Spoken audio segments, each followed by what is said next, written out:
camarade président Ahmed Sékou Touré, serviteur et responsable suprême de la Révolution, pour nous, va au-delà du PDGRDA, va au-delà de l'Afrique tout entière, va au-delà même de la Guinée.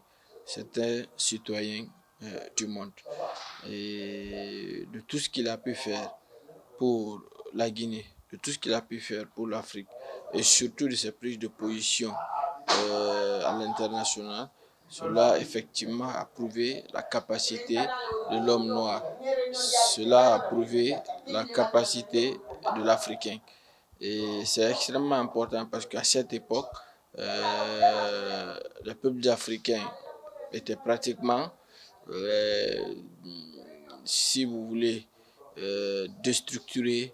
Au-delà de cette déstructuration, aliénés totalement, au-delà de l'aliénation aussi, c'est des gens vraiment qui étaient mis à la marge et qui en réalité au sens de l'être humain n'étaient pas considérés.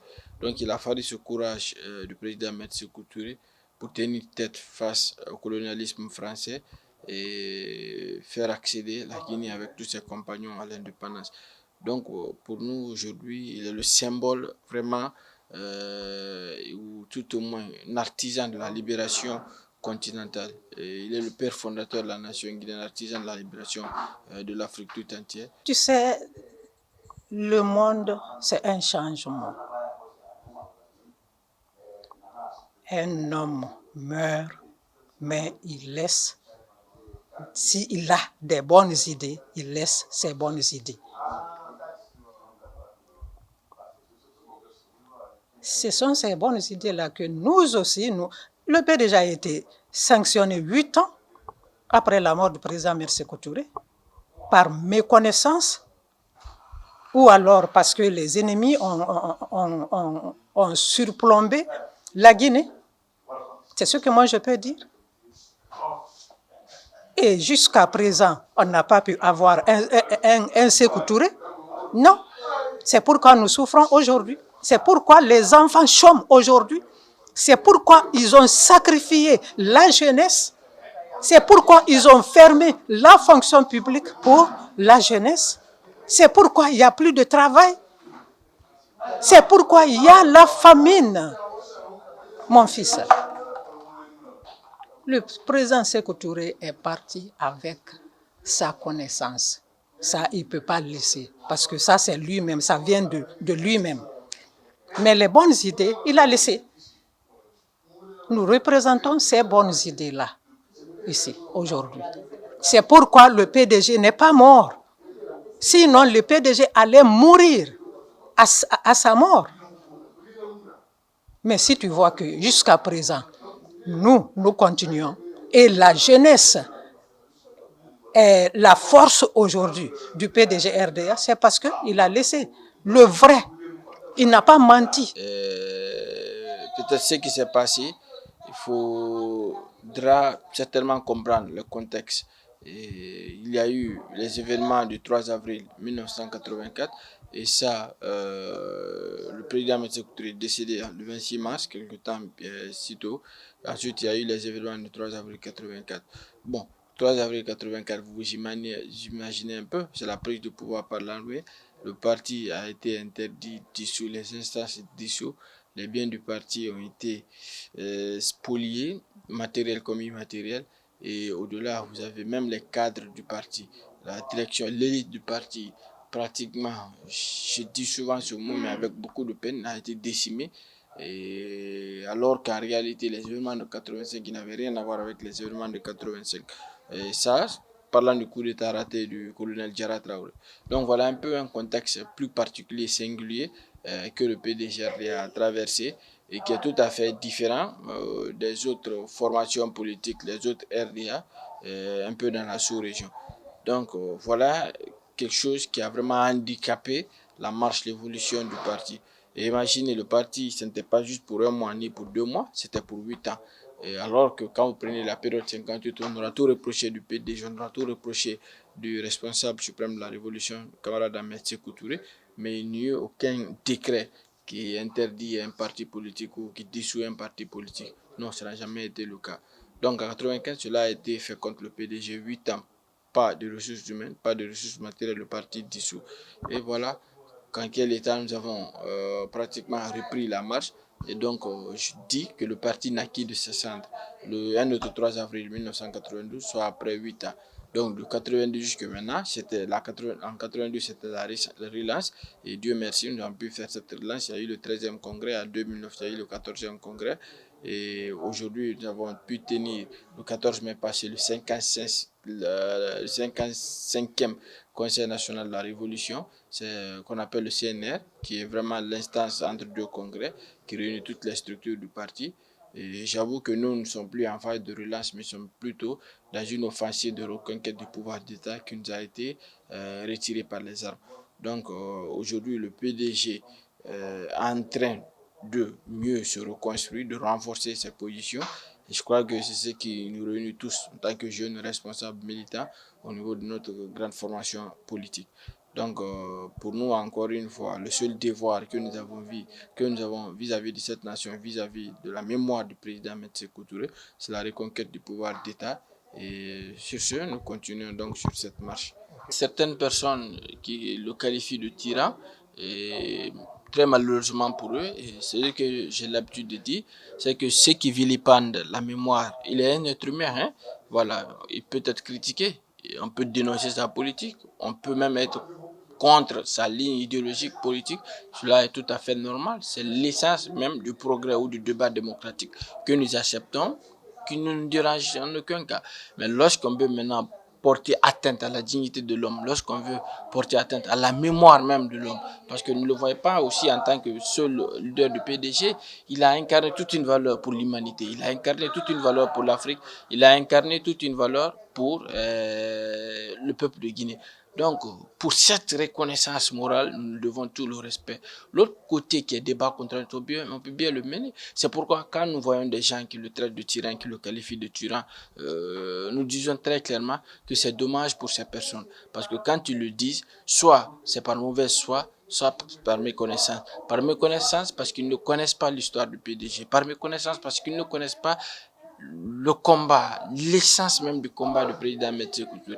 Par méconnaissance parce qu'ils ne connaissent pas les valeurs africaines. Par méconnaissance parce qu'ils ne connaissent pas tout simplement l'histoire de l'Afrique. Aujourd'hui, sortez des frontières guinéennes. Allez-y dans la sous-région, allez-y un peu partout en Afrique, sortez, allez-y dans le monde entier. Vous vous rendrez compte combien de fois la mémoire du président Metsé Touré, pour ne même pas abuser, est adorée. Donc pour nous aujourd'hui, la Guinée vraiment a un acquis. Et cet acquis, malheureusement, on n'arrive pas encore à en faire profit. Et on remercie le bon Dieu parce qu'avec ces nouvelles autorités, nous comprenons qu'il y a une sorte de réhabilitation de la mémoire du président Sékou Touré. Et je crois que ça, c'est à apprécier. Et encore, ceux qui continuent de le qualifier de tyran, de sanguinaire ou je ne sais pas, de dictateur, ils peuvent continuer. Mais ce qui reste évident, la mémoire du président Sékou Touré vivra pour l'éternité des temps en tant que héros pour cette nation, en tant que héros pour l'Afrique tout entière. Donc nous, de notre côté, il s'agira donc de perpétuer cet héritage-là. Et au-delà, le combat que nous menons au niveau du parti, au-delà de cette reconquête du pouvoir d'État, c'est la reconversion de la morale en réalité. C'est la reconversion de la morale de ces citoyens, de ceux qui n'ont pas encore vraiment compris l'essence de notre combat. Le camp Boiro a existé. Nous sommes d'accord. Le camp Boiro a existé. Mais pourquoi Boiro? Pourquoi Boiro? Il y avait déjà le camp, le nom du camp Boiro, c'était pas Boiro, c'était le camp républicain, la garde républicaine. C'était pas le camp Boiro. Pourquoi c'est devenu camp Boiro? Boiro a été largué dans l'avion. Un jeune inspecteur qui est parti pour inspecter les militaires qui ont bu à l'abbé jusqu'à ce qu'ils ont dévoilé leurs secrets.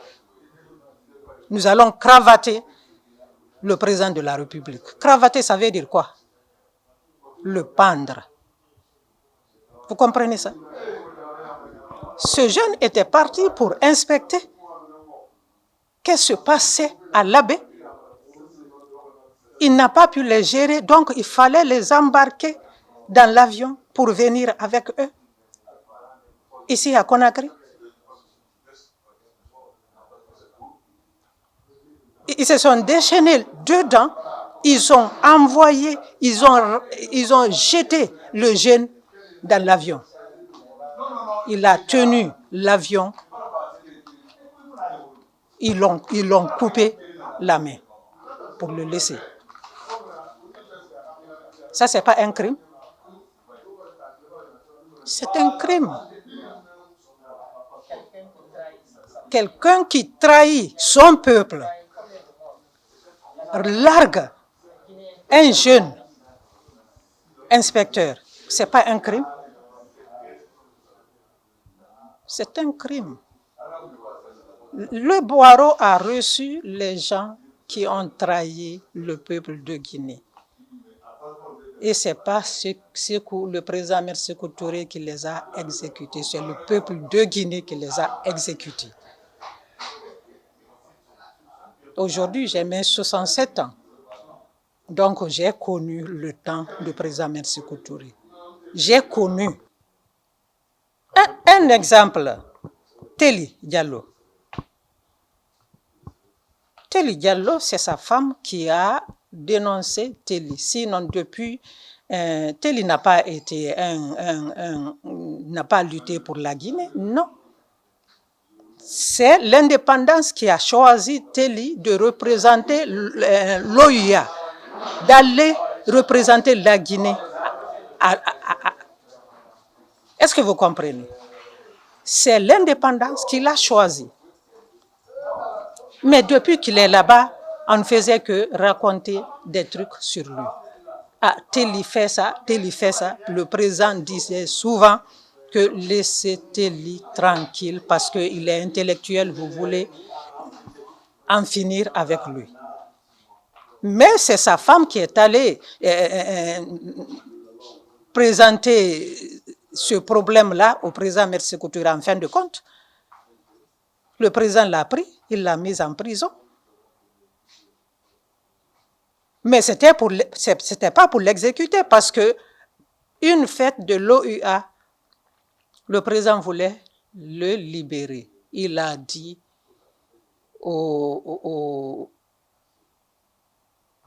gens qui étaient là pour ça, d'aller le chercher en prison, à l'amener à la maison pour qu'il se lave, il se change, il va le présenter à l'opinion nationale et internationale. On lui dit là-bas que Teli est mort. Comment Teli est mort? Mais ce n'est pas le président Ahmed Sékou Touré qui l'a exécuté. Non, Sékou Touré vit, le président Sékou Touré vit et vivra pour l'éternité des temps.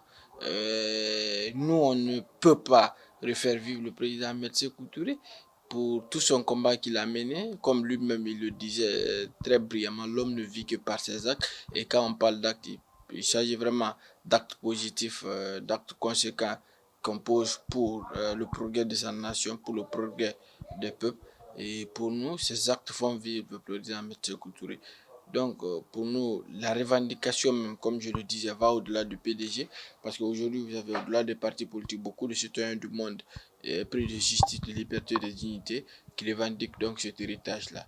C'est en cela que nous nous qualifions d'un homme universel.